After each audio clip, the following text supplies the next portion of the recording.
The Tale of Benjamin Bunny by Beatrix Potter. For the Children of Sorry. From Old Mr. Bunny. One morning, a little rabbit sat on a bank. He pricked his ears and listened to the trit-trot of a pony. A gig was coming along the road. It was driven by Mr. McGregor, and beside him sat Mrs. McGregor in her best bonnet. As soon as they had passed, little Benjamin Bunny slid down into the road and set off, with a hop, skip, and a jump, to call upon his relations, who lived in the wood at the back of Mr. McGregor's garden. That wood was full of rabbit holes, and in the neatest, sandiest hole of all lived Benjamin's aunt and his cousins, Flopsy, Mopsy, Cottontail, and Peter. Old Mrs. Rabbit was a widow. She earned her living by knitting rabbit wool mittens and muffetees. I once bought a pair at a bazaar. She also sold herbs, and rosemary tea, and rabbit tobacco, which is what we call lavender. Little Benjamin did not very much want to see his aunt. He came round the back of the fir tree and nearly tumbled upon the top of his cousin Peter. Peter was sitting by himself. He looked poorly, and was dressed in a red cotton pocket handkerchief. "Peter," said little Benjamin in a whisper, "who has got your clothes?" Peter replied, "The scarecrow in Mr. McGregor's garden," and described how he had been chased about the garden and had dropped his shoes and coat. Little Benjamin sat down beside his cousin and assured him that Mr. McGregor had gone out in a gig, and Mrs. McGregor also, and certainly for the day, because she was wearing her best bonnet. Peter said he hoped that it would rain. At this point, old Mrs. Rabbit's voice was heard inside the rabbit hole, calling, "Cottontail, Cottontail, fetch some more chamomile." Peter said he thought he might feel better if he went for a walk. They went away hand in hand and got upon the flat top of the wall at the bottom of the wood.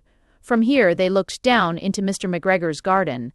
Peter's coat and shoes were plainly to be seen upon the scarecrow, topped with an old tam-o'-shanter of Mr. McGregor's.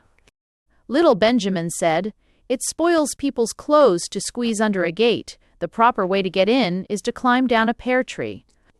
Peter fell down head first, but it was of no consequence, as the bed below was newly raked and quite soft. It had been sown with lettuces. It left a great many odd little footmarks all over the bed, especially little Benjamin, who was wearing clogs. Little Benjamin said that the first thing to be done was to get back Peter's clothes, in order that they might be able to use the pocket handkerchief. They took them off the scarecrow. There had been rain during the night, there was water in the shoes, and the coat was somewhat shrunk. Benjamin tried on the tam-o'-shanter, but it was too big for him.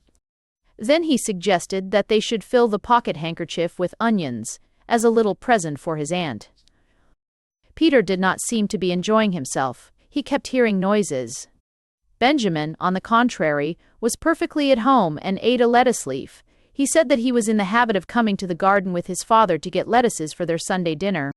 The name of little Benjamin's papa was old Mr. Benjamin Bunny. The lettuces certainly were very fine. Peter did not eat anything. He said he should like to go home. Presently he dropped half the onions. Little Benjamin said that it was not possible to get back up the pear tree with a load of vegetables. He led the way boldly towards the other end of the garden. They went along a little walk on planks, under a sunny red brick wall. The mice sat on their doorsteps cracking cherry stones. They winked at Peter Rabbit and little Benjamin Bunny. Presently, Peter let the pocket handkerchief go again.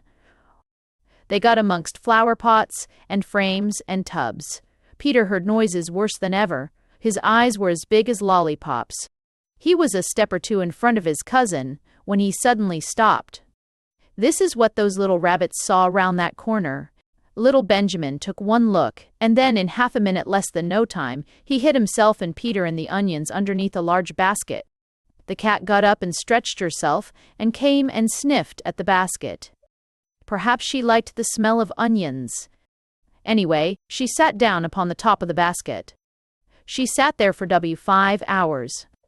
CCZ, CCZZ, opportunity, for, opportunity, for, CCZ, foring, foring.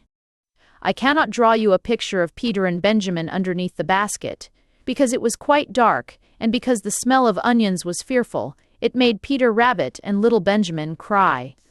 The sun got round behind the wood, and it was quite late in the afternoon, but still the cat sat upon the basket. At length there was a pitter-patter, and some bits of mortar fell from the wall above. The cat looked up and saw old Mr. Benjamin Bunny prancing along the top of the wall of the upper terrace. He was smoking a pipe of rabbit tobacco, and had a little switch in his hand. He was looking for his son. Old Mr. Bunny had no opinion whatever of cats. He took a tremendous jump off the top of the wall onto the top of the cat, and cuffed it off the basket, and kicked it into the greenhouse, scratching off a handful of fur. The cat was too much surprised to scratch back. When old Mr. Bunny had driven the cat into the greenhouse, he locked the door. Then he came back to the basket and took out his son Benjamin by the ears, and whipped him with the little switch. Then he took out his nephew Peter.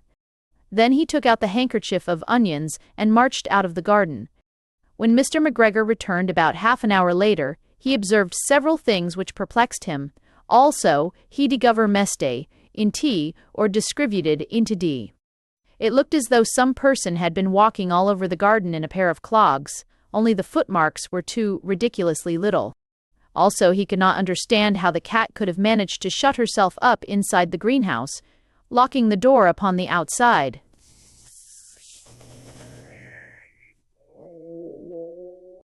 When Peter got home, his mother forgave him, because she was so glad to see that he had found his shoes and coat. Cottontail and Peter folded up the pocket handkerchief, and old Mrs. Rabbit strung up the onions and hung them from the kitchen ceiling, with the bunches of herbs and the rabbit tobacco. The end. Thanks for listening to The Tale of Benjamin Bunny by Beatrix Potter.